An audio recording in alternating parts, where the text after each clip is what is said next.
So this is a quick overview of sequencing the geometry in Navisworks via Microsoft Project Schedule. So you'll see my basic setup file. We have a simple superstructure of columns and beams, slabs, and then an exterior system. The exterior has been grouped by floor and named. So facade 01, 02, that's named by floor. The rest of the objects do not have names. You'll see the slabs have been split into 40-foot intervals, and the beams themselves are beams and columns are individual objects. So let's first a bit of housekeeping. Let's select the site and begin our Navisworks file. So I will select the site and export selected as a DWG. I'll call this site. And we don't need a high resolution for this, so we'll typically drag that all the way down. And then we will take a bit of housekeeping in Navisworks. If your basic setup, when you open this as Navisworks 2014, you'll want to go to View, Windows, turn on Selection Tree, which is your project browser, and graphics card, and the properties. So there we have, this is a basic setup. We'll take the site DWG we just saved and drag it in. So we have this now. You'll see Control Home is Zoom. Home is Zoom selected. And we'll go to Viewport and turn this into Perspective View. And we'll also right-click, override item, color, and make this a gray. There we have our basic site file as the setup for our of our sequence. So moving back to Rhino, the first thing we'll do is sequence the superstructure columns and beams. So these are, again, individual. We'll hide the curves. We'll just sequence geometry in this. We don't need the site anymore. So these are individual split columns and beams. There are no names. So the first thing we need to do is give these objects a name. Now I'll use a very simple script that just basically names objects. That's all it does. It names them somewhat at random. And this will make sense in a second. So select objects. I'll select all the columns and beams. Hit OK. A prefix to it. So I'll say str. It's the structure, and it's done. So now we'll see that each object has a name somewhat at random. str42. It was really from whatever order Rhino decided to pick them in. There's a little more to it, but that's that. The point is, it doesn't matter. Each object has a unique identifier. So we'll select these objects, export selected. This time we will use a 3ds file. And in 3ds file, the metadata of the object name will come through into Navisworks. So this we will call str. And again, leaving that at very few polygons. We'll wait. And now in Navisworks, we'll hit Control M, which is merge. We'll bring this str file in. So there it is. And you can see that if I right-click on an object, in the properties, the name value comes through. So that's what we need. Now the second bit of information we'll need is the origins of these objects. So in Rhino, again, we'll select the same objects, and we'll now export these as an object property file. Save. str. And now what we'll need, this is essentially writing a comma-separated value file, which will open Excel. All we really care about is the object centroid and the name. The object centroid will give us a location in space, and then the corresponding name of the object. We don't really need any other information. So we'll hit OK. And this will save out.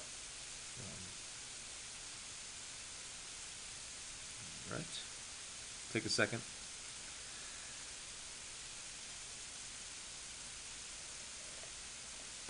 So it's saved out that file, and we'll go in, and you'll see here that it's wants to open in Excel, so I'll double click this. And what we'll see now is there's an object count. We don't need this.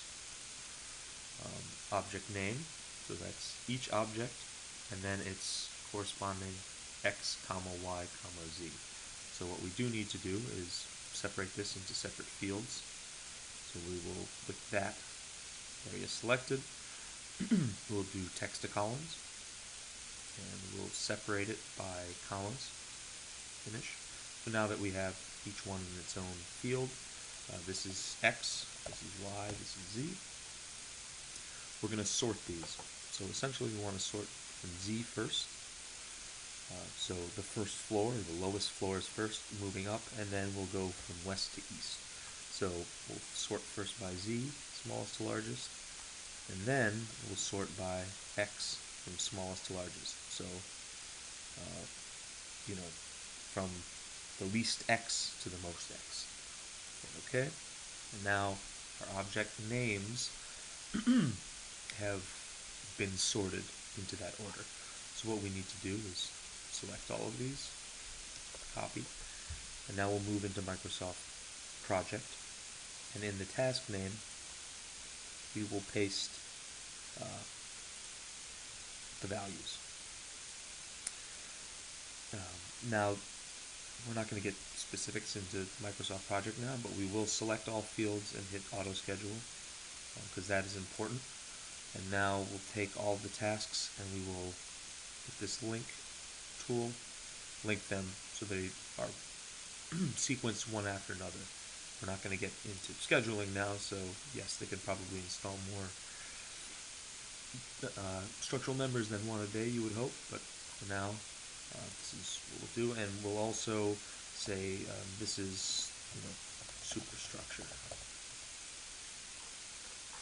What we'll do is scroll all the way to the bottom, so select all of the tasks we just pasted in, and we will indent those.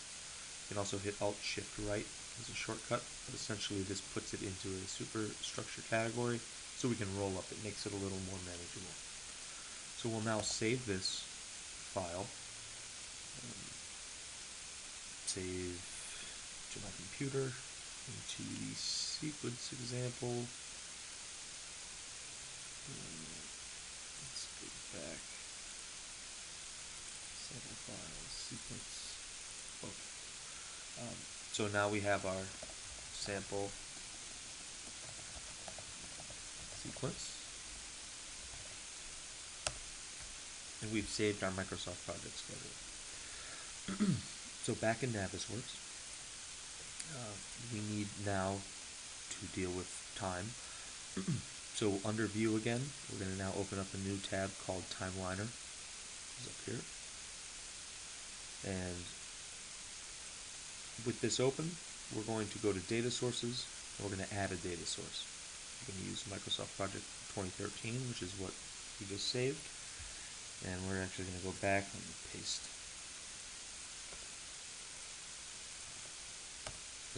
Find our file location. So there's our sample sequence that we just saved. Double click that. We don't need to deal with this for now. This is useful information, but for purposes of this tutorial, let's hit that. So you'll see data source. We'll go to tasks. There's nothing populated. So this is now linked to our Microsoft Project schedule. We'll right click this. Rebuild task hierarchy. And this will take a little time. It's going through however many tasks there are. Faster machines sort of depending on the graphics card and processor, can do this quicker than others.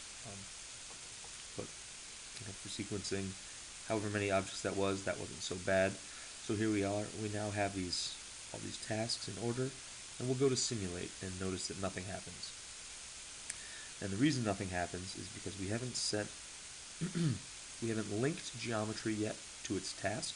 So all of this geometry is named something, and it corresponds with these names, but we haven't yet linked it.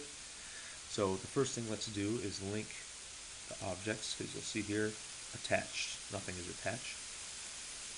So we want to create a rule to attach these. And we'll use attach using auto rules. So we'll click this, and we'll create a new rule. See it, and we're going to attach item to name. We're going to name this by name rule. So we're going to attach items by category property. So the category name will be the item,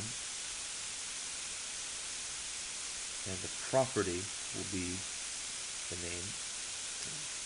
We'll get into this further, but for now, just set that. Okay, so we're going to use that name rule. We're going to override any other attachments, even though there haven't been any, and we're going to apply the rules. So took some time, and you'll see now that it says explicit selection, which means things have been attached. So if we go to simulate, still nothing happens. Why? So we think we've attached things successfully, but we still need a task type. So what happens? What is the sequence? So if we move here and say, let's say that this task type is construct, we'll scroll down, click, holding shift, click, so selects all of them, right click, and fill down. So what we're doing is setting all these task types to construct. Whoa, the graphics card's freaking out a little bit. But there it is. So now that they're all set to construct, if we move to simulate and drag, we should start to see these build. And it is behaving properly. You'll see here, sometimes you'll have some clipping, so you might need to go to the end and zoom all. But then we can scrub through this, and basically if we move slowly, we can see that it is building the first floor first, and then the exact order may not be perfect, but it's definitely good enough for sort of a quick level of resolution, sequencing many pieces coming together. So what we've noticed is the site's not there, so out of simulate we see the site remains. So what we want to do is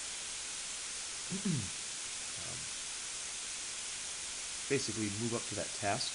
We'll see that this data source, we can select the site. Let's move up into the browser, click site, right click here,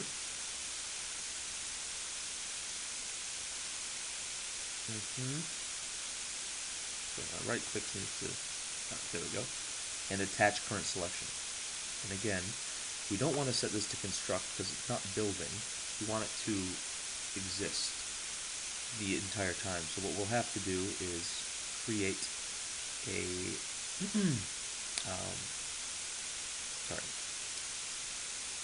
under configure, you'll see that there are three main types. So construct, three default types: construct, demolish, temporary. What we need to do is add a new one. We're going to call this existing, and you can set up as many of these as you need. Completely customizable.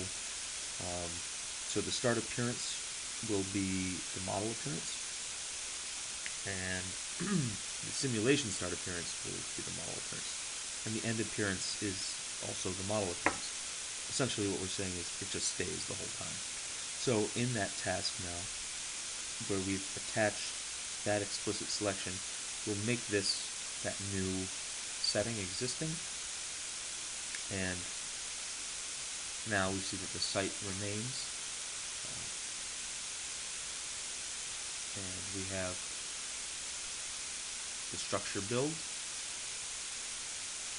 and we can essentially repeat this process for the floors.